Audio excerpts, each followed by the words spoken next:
What do you see in your life? Do you see the misery? But then do you see the magic? We're going to talk about that today.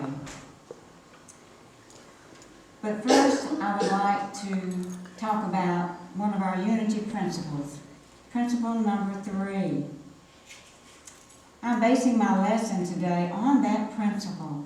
So would you say it with me? We create our life experiences through our way of thinking. Thought dictates action. Human beings create their experiences out of the activity of their thinking. Everything in the manifest realm has its beginning in thought. And so it is. How do you think about your life? How do you think about your life unfolding? Things change so quickly, don't they?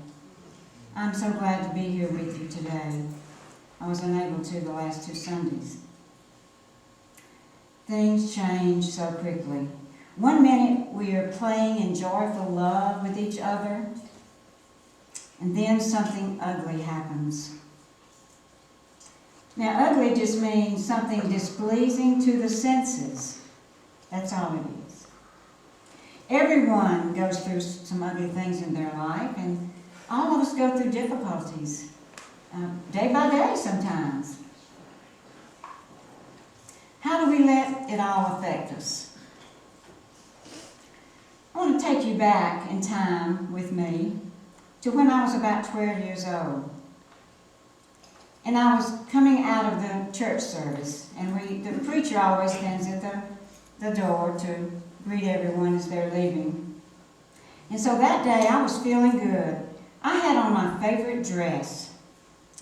It was a dress of many colors. It was a button down the front, had a belt with a little full skirt, and it had like a patchwork all over it, and some were pastel and some were a little darker, but it was just a beautiful dress, and I felt good in it. And as I was leaving, the minister said to me, "Oh, what a beautiful dress you're wearing today. You look so pretty." That dress reminds me of Joseph and his robe of many colors. So that statement meant so much to me, and I still remember it to this day. So now, bringing you back to present day, I was shopping at one of my favorite stores. Let's call it Le Chic Boutique. And I ran across this jacket. Now, I looked at the jacket and I said, "Oh, well, that's pretty." And it immediately made me think of Joseph in the coat of many colors. Don't you think? And I said, I like that jacket, but it's really not me. It's not my taste, really. And I sort of walked away. I went back to it, and I had to take it home with me because it reminded me of that story of when I was 12 years old. So let's talk about that Bible character, Joseph. Many of you, we learned about it as children, and when I found this jacket that day, it made me want to go back and look at the story. It's in Genesis 37, and it's a long story. And it goes through a lot of stuff that went on in the life of Joseph. So I just want to kind of hit on some things that happened to him. He was born to Jacob and Rachel. They lived in Canaan. And he had 11 brothers, older brothers. Now he came late in life. And his parents were overjoyed. And so they really loved him, and they kind of favored him. And the 11 brothers fell fat. So when Joseph became 17 years old, his father just loved him so much. He was by his father's side a lot, helping him with things. His father made him a beautiful robe of many colors. And he loved it, and he wore it all the time. And his brothers were very jealous, and they didn't like that. Now, Joseph was also a dreamer, and Joseph represents imagination. And if you look over here, imagination is I envision good unfolding in every area of my life. And if you go back and look at that story of Joseph, you will see how he did take the trials and the tribulations and he turned them into good in his life.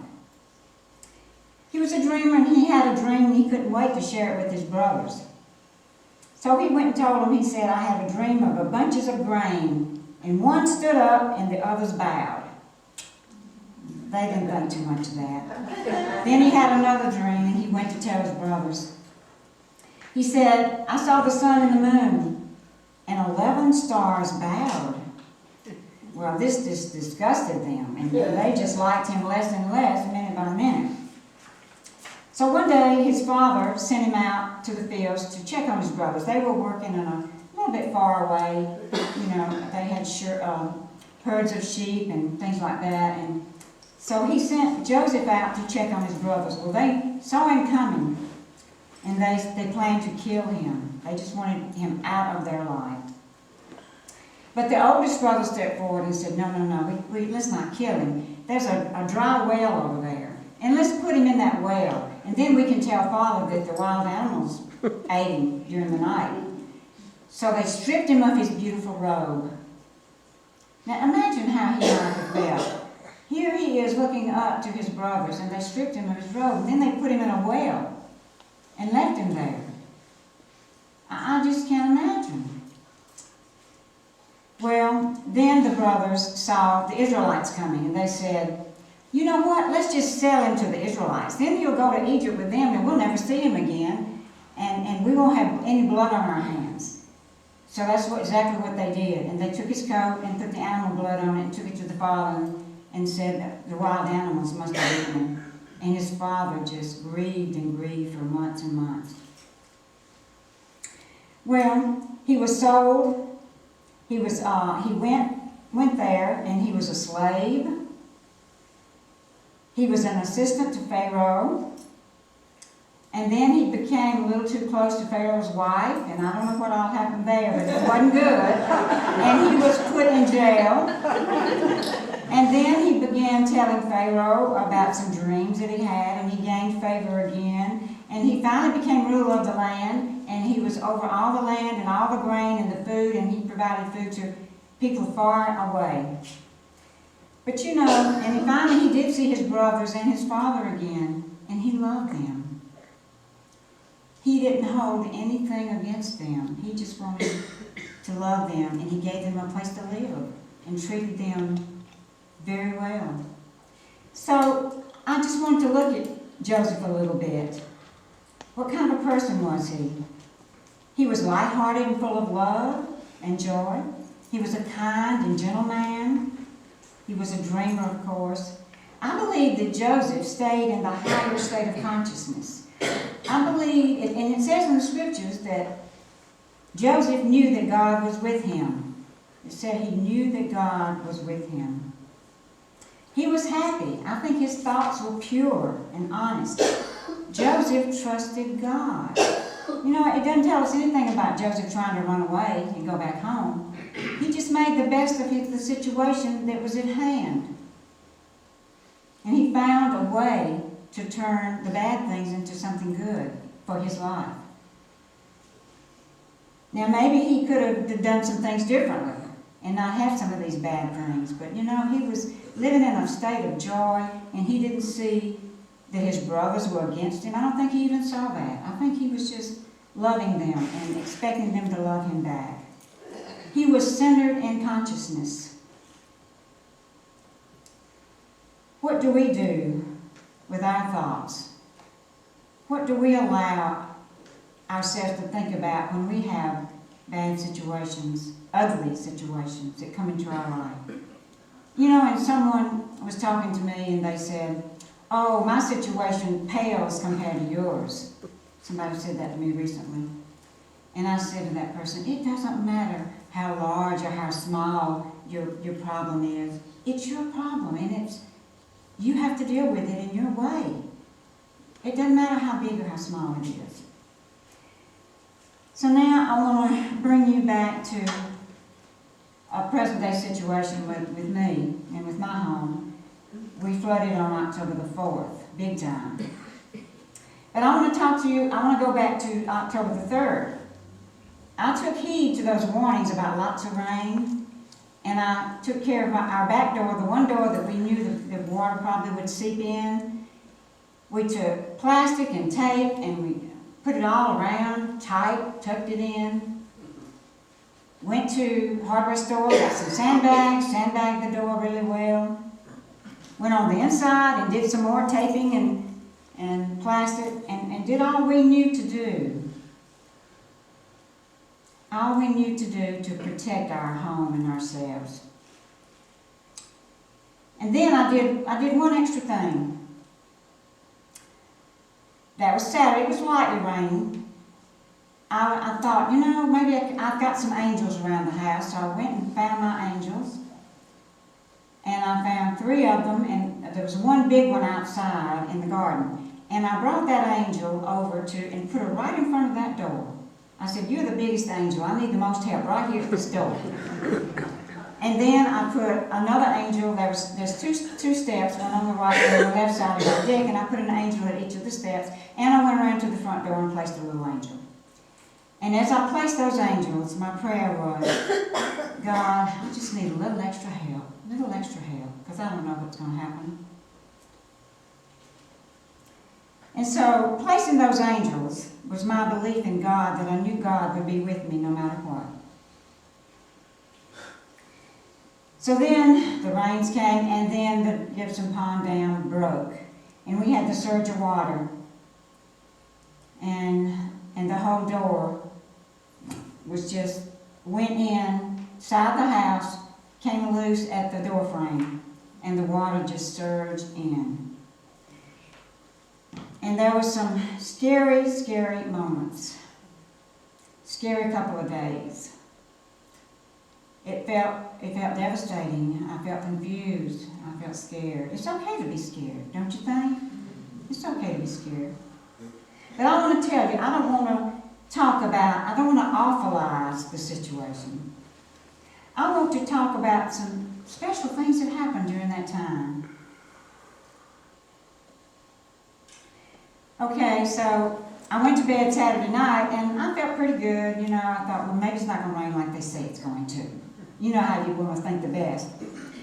Went to bed, but I awakened at about 1:30, and I just felt this uneasiness, and I heard the rain pounding. So I went downstairs, and I checked that back door. I opened the wood door and looked, and there was the water about 3 feet from the door. I got scared. Again, I got scared. So I said, God, what more can I do to protect my home? And I felt that I should close the wooden door and put some more tape around it, so I did. And I thought, okay, let me breathe. I went to my computer, which is downstairs, and I got on something to go to Facebook, see if there's anything about the weather. Well, one of my friends from Virginia was online, and this was a person that I have been talking to for the last, I don't know, about a year or so. He went through a bad time in his life, and I prayed with him and gave him words of encouragement in private messages. And he told me I had been his angel during that time, so we were still communicating. And he was online, and I sent a private message, and I said, the water's coming up to my door. I'm scared. My husband is still asleep, but I'm just scared. Please pray with me. And of course, he gave me words of encouragement. And he told me to go upstairs and get your husband and face whatever it is together. I said, I will, but there's one more thing I have to do first. I call Silent Unity. I recommend that you call Silent Unity often when you have a situation that feels scary or that looks ugly. Because they put me on hold. I was waiting for a live person. But the message, the recorded message, was just beautiful while I was waiting. And that alone, I could have hung up right then. It was good. But then a live person came on and prayed with me. And after that, I will tell you that I felt centered. That gave me strength. And I was ready to face whatever it was that I had to face that night. So now I want to move forward. And so I did go upstairs and I woke up Rich. And I know I must have looked the saddest that I ever looked to him, because I said, honey, we have trouble downstairs. And so he says, okay, let me put clothes on and we'll go take care of it. So now we'll move forward to the day, a couple of days after, and the demolition crew hadn't got there yet. And everything inside my downstairs was topsy-turvy, inches of black, slippery, wet mud on everything. I had a friend to come over. She'd call me, and she was a friend that we used to work together, saw each other every day, had lunch together every day, love each other still. But I don't see her that much anymore because she is a caregiver for some people in her own family, and she's got a lot on her plate. But she called me and said, I'm so sorry about everything. And she said, I'll be praying with you, but what are some things you need? So I named 2 or 3 things. And she said, I'll try to get over there. I said, don't worry about it. It's okay, I understand your situation. She showed up. She showed up like a day later, had on boots, and she said, I want to go into that room and grab some of your pictures and things that are still on the wall that are special to you. And I said, no, it's too dangerous in there. It's slippery, it's messy. She said, I've got on boots. I couldn't stop her. She went in once and she brought some pictures out and handed them to me. And then she went in again. And she came out that time and she said, look what I found, look what I found. And this was what she found.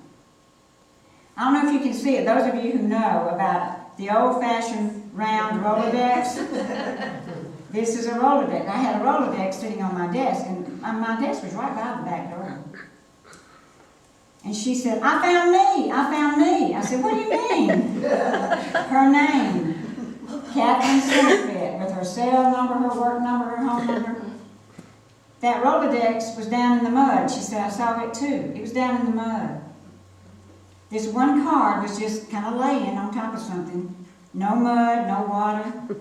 I couldn't believe it. I didn't know what to think of it, but we got cold chills. And she says, Kathy, I know I haven't been a good friend to you in a long while, but you've always been special to me. We have a special connection. I said, yes, we have. We always will. And I said, I think God just told us that and just showed us that. You were supposed to be here with me and find your card. So I'll keep that card.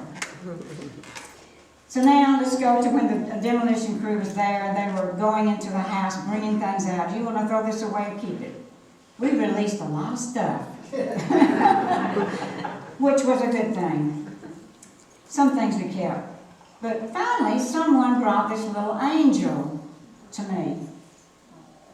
That was my angel. She's about this big, that I had placed by the back door. And I had forgot all about the angels. You know, wouldn't you have forgotten about the angels? With all that water going on? I've completely forgotten. Anyway, they brought her to me and says, what shall we do with her? I said, where did you find her? They said, she was inside the room. I said, inside the room? I placed her outside the door. And then I looked at her, and I saw that her little praying hands were missing. And God gave me the message. I gave you a helping hand. I gave you 2 helping hands. That was the message I saw in that. Yes, God was giving me the message that I chose to see, that God was there with us. Even though we had the chaotic time, the devastating time, the scary time, one of the scariest times in my life. And there's more to the story, but I won't bore you with all that. We can tell you more after church. But God was with us, for sure. I have no doubt. So, but what I want to talk about, how do we deal with these ugly situations? How do we get through them? How did Joseph get through? You know, I think Joseph might have used the 3rd principle, but he didn't know what it was then. So I just want to tell you how I deal with some situation, how I dealt with this situation with the flood. You want to be prayed up. Remember, I had 2 people to pray with me, to be with me that night when things got scary. What do I mean by being prayed up? practice and live our truth, the truth that we know. There's a quote that I have used for years and years. It's by Louise Hay. I am always safe and divinely protected. Now that doesn't mean I won't have ugly situations, scary situations, painful situations. But it says to me that God will always be with me and I will be divinely protected. Our prayer for protection. The light of God surrounds me. Y'all know that one. That's another prayer that I use often. I use it when I'm in the chair at the dentist, among other places. But it's a good one no matter what, because it's reaffirming our connection with God. I don't have a prosperity bank with me. I meant to get one. I trust in God. I trust in God as my instant, constant, abundant supply and supplier. Do you recognize that affirmation? I trust in God to guide me. I have faith in God to guide me in all my ways, and my health, happiness, and prosperity are assured. I trust God to open ways when in the human sense there is no way.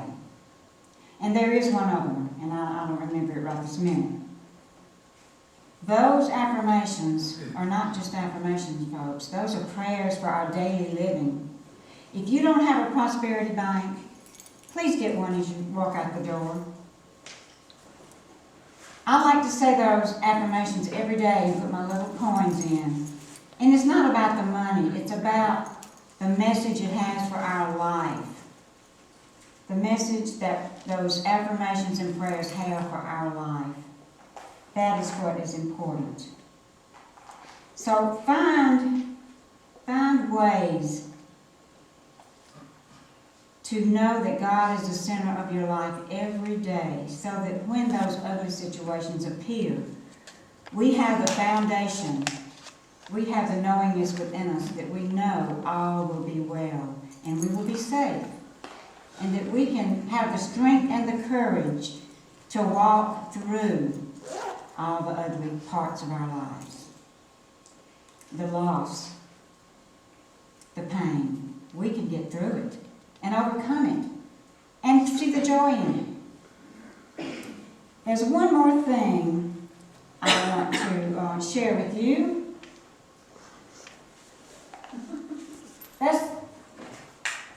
This is a sign that I see when I go walking at the Gibson Pond Park in Lexington. And that's where the dam broke, by the way. So I took a picture of it one day because I had a message about it, and I'm going to share that with you. When I first saw these signs, that's not the only one, there's another one too, but this is one that I saw, and I thought, I wish I didn't have to see those signs every time I walk this park. It makes me think of people hurt, it makes me think of accidents, and I don't want to think that kind of way. So I started seeing it differently. I started seeing that sign as it's there to help people in case you need help. It's there to protect me and help me. So I started looking at it that way. But then my thinking continued and I started seeing it a different way even then. Instead of seeing one word, emergency, I saw three words. I saw emerge and see. Emerge and see. Well, what does that mean? That means that if I can emerge from this mud, this water, if I can emerge from the stinking thinking of loss and pain and hurt, if I can emerge, then I can see the magic of love. And I can emerge from the misery into the magic of love. I can emerge from the thinking that I'm not good enough, oh, I can't, or excuses. So, what do we think about? Are thoughts things? The song we sang this morning, who is the thinker that thinks the thoughts? I am the thinker who thinks the thought that changes things, that shapes my life. I am the thinker who thinks the thought I have the power to change my life. Just like Joseph in his coat of many colors. He changed his life many times, not just once, many times. We can change our lives many times too, but each situation that comes up that's hurtful or painful, we can emerge into the light of love. Because and the revealing word has a lot to say. Charles Fillmore has a lot to say about thought. He says, every thought clothes itself in a life form according to the character given it by the thinker. Thoughts of love, prosperity, health, and faith create a harmonious mental atmosphere. But we need the guiding wisdom of the divine in our thinking. We need that centered place of divine guidance in our thinking. So is misery optional? Yes, it is, and so is joy. Trials are mandatory sometimes. You know, when that flood came, I didn't think I was being punished. I was just thinking, I made a choice to live by the creek. I made a choice to live not too far down from the dam. I made that choice. And we've been there 30 years, and it's been a beautiful life there, but there was a risk. There was that risk. So trials are mandatory, but misery is optional. So I ask you, do you believe you have the power to create your life? Do you believe you have the power to change your thinking? You do. Do you truly desire to see good everywhere you turn? I love that statement. I see good everywhere I turn. I use that a lot. And I know others that use that. Because you may have a little scary situation, but if you just change your thinking a little bit, you'll see the good. So I make it my mantra to see good everywhere I turn and see good in everyone. Even though it's someone you may not get along well with, maybe someone you don't really like. But if you just look a little closer and change your thinking, you will see some good in that person, in that situation. In closing, I want to read you something that I wrote, but hold on just a minute. I got to get it ready.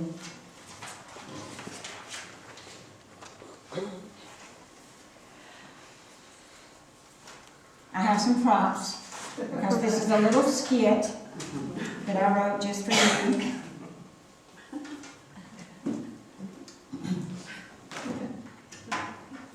These are my two props.